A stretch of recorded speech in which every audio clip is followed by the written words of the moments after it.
Bienvenidos a la colección de microvídeos para la evaluación en la educación superior.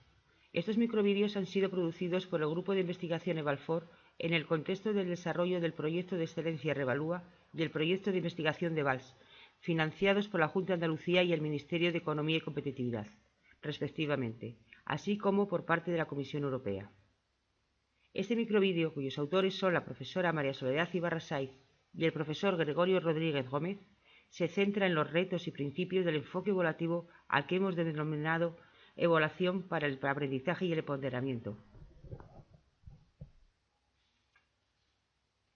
Sobre la base de las aportaciones de David Carles, con su enfoque de la evaluación orientada al aprendizaje, y las de David Baud en torno a la evaluación sostenible, en un primer momento presentaremos el marco de referencia desde el que enfocamos nuestra concepción evaluativa, al que denominamos evaluación orientada al aprendizaje y el empoderamiento. Y en un segundo momento presentaremos los retos y principios en los que se fundamenta y sustenta este marco de referencia. Tomemos como punto de partida las finalidades de la evaluación en la educación superior.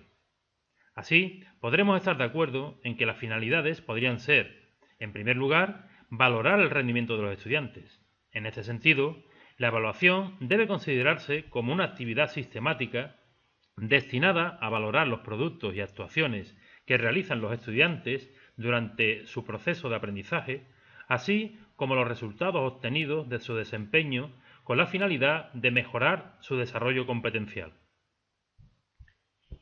En segundo lugar, en este proceso de evaluación es preciso mantener unos determinados estándares. Sabemos que cualquier proceso de evaluación tiene dos componentes esenciales: la identificación de los criterios y estándares sobre la base de los cuales se valorará la calidad del trabajo, el producto o la ejecución objeto de evaluación. Y en segundo lugar, el juicio de valor sobre la medida en que los criterios y estándares se alcanzan. En este sentido, la evaluación del aprendizaje en la universidad está basada en la comparación entre las competencias de los estudiantes y las demandas no solo académicas e institucionales, sino también de la futura profesión que ejercerán. Por último, como finalidad de la evaluación en la educación superior, podríamos considerar la promoción del aprendizaje estratégico. Se trata de promover un tipo de aprendizaje caracterizado por centrarse en estrategias transferibles que fomenten el aprendizaje autónomo a lo largo de la vida, la toma de decisiones y la autoconciencia de las necesidades formativas. En definitiva, la autorregulación del propio proceso de aprendizaje, lo que conceptualizamos como aprendizaje estratégico. Pero estas finalidades están marcadas por un contexto concreto. De hecho, el estudiante que hoy accede a la educación superior procede de un contexto marcado por la influencia del uso de las tecnologías de la información y la comunicación. Así, hablamos de generación Google, generación Net, generación arroba, aunque la más extendida es la de nativos digitales, que podría caracterizarse porque con las tecnologías satisfacen sus necesidades de entretenimiento, diversión, comunicación, información y tal vez también de formación. Absorben rápidamente la información multimedia de imágenes y vídeos, igual o mejor que si fuera texto, y consumen datos simultáneamente de múltiples fuentes, realizando múltiples tareas. Esperan respuestas instantáneas, permanecen comunicados permanentemente y crean también sus propios contenidos. Por lo tanto, los estudiantes acceden a la educación superior con una experiencia previa en el uso de las tecnologías como mediadoras de su aprendizaje y de la evaluación de su propio aprendizaje. De forma que si partimos de la bipolaridad analógico-digital, podríamos decir que los estudiantes se sitúan en un contexto digital.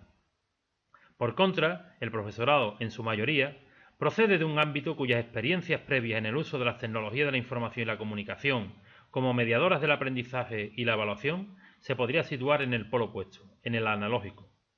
Esta situación hace que al abordar el proceso de evaluación del aprendizaje se produzca una brecha digital entre el profesorado y los estudiantes, sobre la que es necesario reflexionar de forma que puedan establecerse mecanismos que reduzcan esta posible brecha digital. En este contexto, y teniendo presente las finalidades planteadas anteriormente, ¿qué actuaciones podrían llevarse a cabo desde el campo de la evaluación? Desde el enfoque que estamos planteando, se consideran tres tipos de actuaciones esenciales. En primer lugar, la consideración de las tareas de evaluación como tareas de aprendizaje. Destacamos la I de I-aprendizaje y de I-evaluación para enfatizar la dimensión tecnológica, pero esencialmente se trata de abordar el reto de diseñar tareas de evaluación que sean en sí mismas tareas de aprendizaje.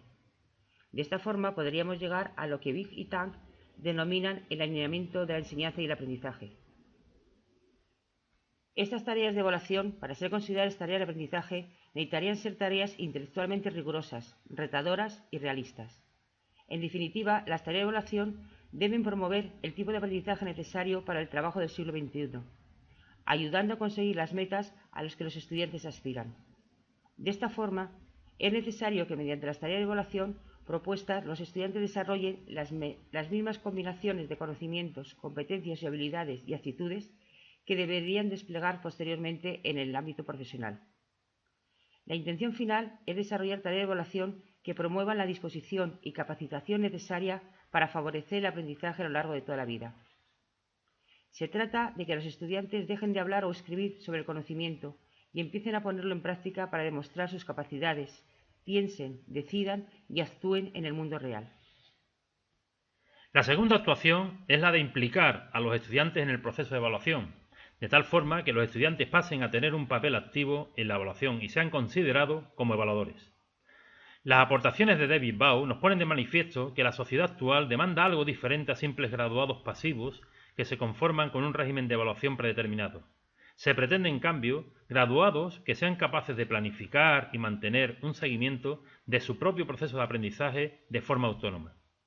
La participación del estudiante en la actividad evaluadora es una oportunidad de aprendizaje a través de la cual aprenden a establecer criterios y con ello prioridades, a reflexionar sobre lo positivo y lo negativo de las realidades, a valorar y comparar los objetos de evaluación y, sobre todo, a tomar decisiones justificadas.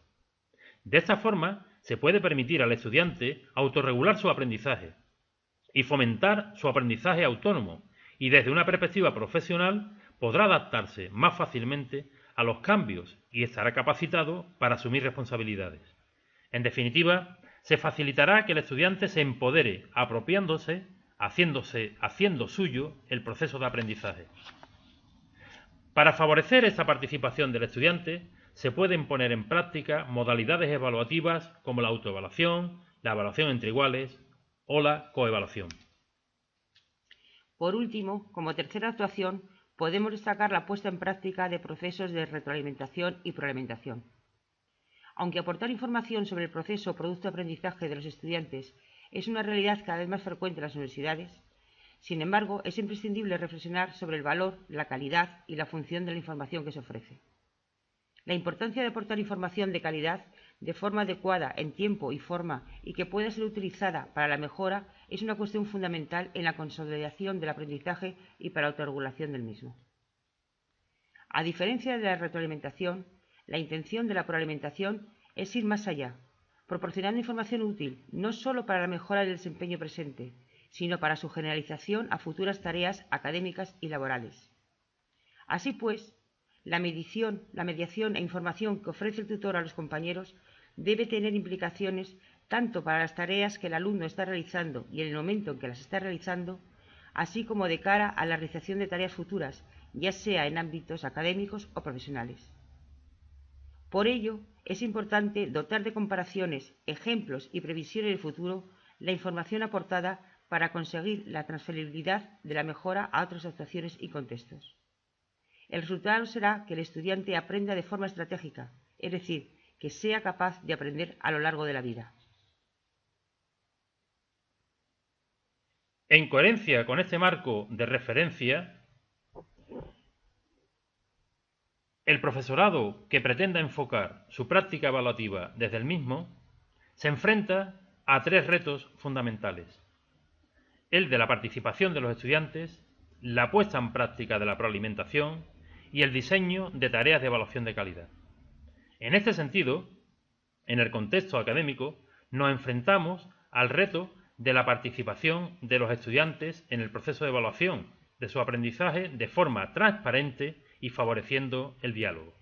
Reto basado en los principios de diálogo, transparencia y participación. Asimismo, nos enfrentamos al reto de la proalimentación, que partiendo de los principios de credibilidad, mejora, regulación y sostenibilidad, se centra en favorecer estrategias que ofrezcan información proactiva sobre los resultados de la evaluación. La puesta en práctica de innovaciones sobre estos dos retos facilitará, en el contexto académico, la autorregulación por parte de los estudiantes de su aprendizaje. Ambos retos, participación y proalimentación, deben tener un espacio en la planificación de las tareas de evaluación, que fundamentadas en los principios de la reflexión, reto y transversalidad, y se caracterizarán por ser tareas retadoras, tareas significativas, promoviendo un pensamiento reflexivo, analítico y crítico, es decir, tareas realistas, de calidad y que constituyen el tercer reto de la evaluación para el aprendizaje y el empoderamiento. Esta práctica, en el contexto académico, promoverá el empoderamiento personal y profesional del estudiante en su contexto extraacadémico. Empoderamiento que implica la puesta en acción de competencias transversales tales como el análisis de la información, aplicación de conocimientos, argumentación, comunicación, resolución de problemas, sentido ético, toma de decisiones, trabajo en equipo, creatividad o aprendizaje autónomo. Para hacer operativos estos tres retos, sus principales acciones las clasificamos en 10 declaraciones. Así, respecto a la participación, los estudiantes como evaluadores, una buena evaluación debería fomentar el diálogo y colaboración sobre los medios e instrumentos de evaluación. Además, debería promover el uso de criterios y estándares de evaluación transparentes y fomentar modalidades participativas de evaluación, entendiendo por tales la autoevaluación, evaluación entre iguales y la coevaluación. Respecto al reto de la proalimentación, cómo mejorar las habilidades de los estudiantes a partir de la evaluación, una buena evaluación debería fijarse en 4 aspectos fundamentales: ayudar a los estudiantes a determinar qué es un trabajo bien hecho, confiar en la capacidad de los estudiantes para aprender por sí mismos, favorecer la regulación del aprendizaje mediante la autoevaluación, la evaluación entre iguales o la coevaluación, y animar a los estudiantes a mantener un diálogo crítico sobre su formación.